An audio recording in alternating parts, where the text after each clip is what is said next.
ఆస్ట్రేలియాలో మార్చి నెలలో జరిగే పార్లమెంట్ ఎన్నికల్లో తెలంగాణ ఆడపడుచు పోటీ చేయబోతున్నారు. ఉమ్మడి వరంగల్ జిల్లాకు చెందిన హరిత ఆస్ట్రేలియాలో కీలకంగా ఉన్న లిబరల్ పార్టీ నుంచి బరిలో దిగుతున్నారు.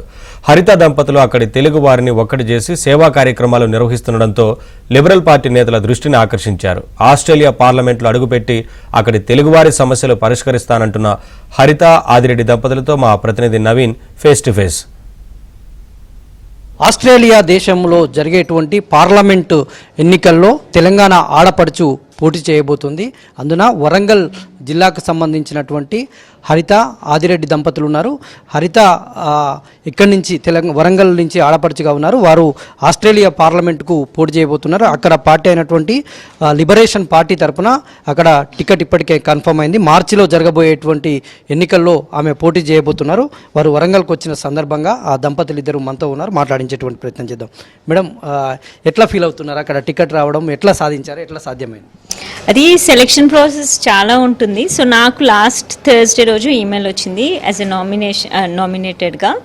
సో చాలా హ్యాపీగానే ఉంది. ఎందుకంటే ఫస్ట్ తెలుగు పర్సన్గా ఐమ్ వెరీ హ్యాపీ అండి. ఎందుకంటే ఇప్పటి వరకు మన తెలుగు నుంచి ఎవరు వెళ్ళలేదు.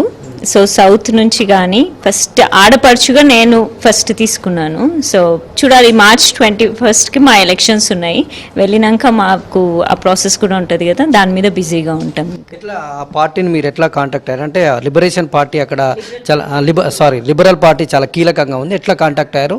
వాళ్ళు మిమ్మల్ని కాంటాక్ట్ అయ్యారా? మీ ప్రజా సేవ కొన్ని కార్యక్రమాలు చేశారు, మీరు వాళ్ళని అడిగారా? ఎట్లా యాక్చువల్గా అంటే మాకు అక్కడ టోరెన్స్ ఎలక్ట్రోట్ అని ఉంటుంది. సో దాంట్లో నేను యాక్చువల్గా బ్రాంచ్లో నేను ఒక వైస్ ప్రెసిడెంట్గా చేశాను లాస్ట్ 2 years నుంచి. దాంట్లో నేను ఒకటి ఏంటంటే దివాళీ డిన్నర్ ఒకటి ఇనిషియేటివ్ తీసుకున్నాము.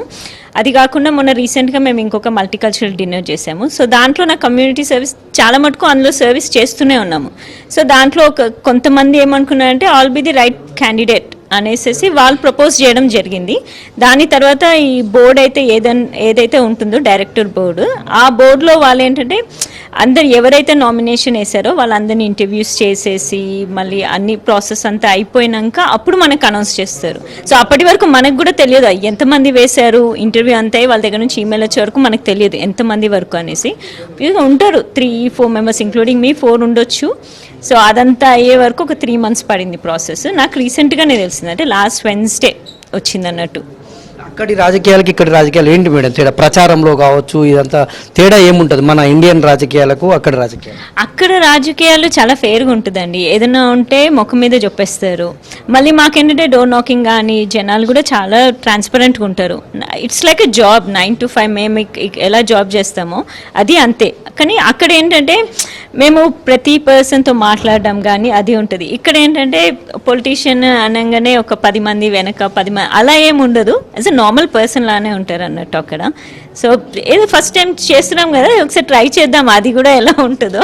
వెనక ఉండి నడిపిస్తున్నది వాళ్ళ హస్బెండ్ ఆదిరెడ్డి గారు కూడా ఉన్నారు. వారు కూడా తెలంగాణ అసోసియేషన్ తరఫున అక్కడ కార్యక్రమాలు చేస్తూ ఉన్నారు. మీరు ఎట్లాంటి కార్యక్రమాలు? సో ముఖ్యంగా ఇప్పుడు తెలంగాణ తీసుకుంటే బతుకమ్మ చేస్తాం, బోనాలు చేస్తాము. సో వాటితో పాటు మన ఇండియన్ దివాళీ ఫెస్టివల్స్ అలాంటివి కూడా చేస్తాం. సో అవే కాకుండా మా చాలా అంటే కమ్యూనిటీ సర్వీస్ ఇప్పుడు మెయిన్లీ ఫెస్టివల్స్ చేస్తూ ఉంటాము. సో ఆ విధంగా ఆల్మోస్ట్ అన్ని ఫెస్టివల్స్, గుజరాతీ కానీ so all Indian festivals. So ఇంతమంది మనకు సపోర్ట్ ఉన్నారు కాబట్టి ఒక రిప్రజెంటేషన్ ఉంటే మనకు వాయిస్ కూడా అందరికీ వినబడుతుంది. సో ఎలాంటి ఇష్యూస్ ఉన్నా కూడా మనం కొంచెం ఇంకా మంచిగా సాల్వ్ చేయవచ్చు అనే ఉద్దేశంతో వచ్చే మా మార్చిలో జరిగేటువంటి ఆస్ట్రేలియా పార్లమెంట్ ఎన్నికల్లో వాళ్ళు విజయం సాధించాలని మనము కోరుకుందాం. వీడియో జర్నలిస్ట్ జగదీష్తో నవీన్.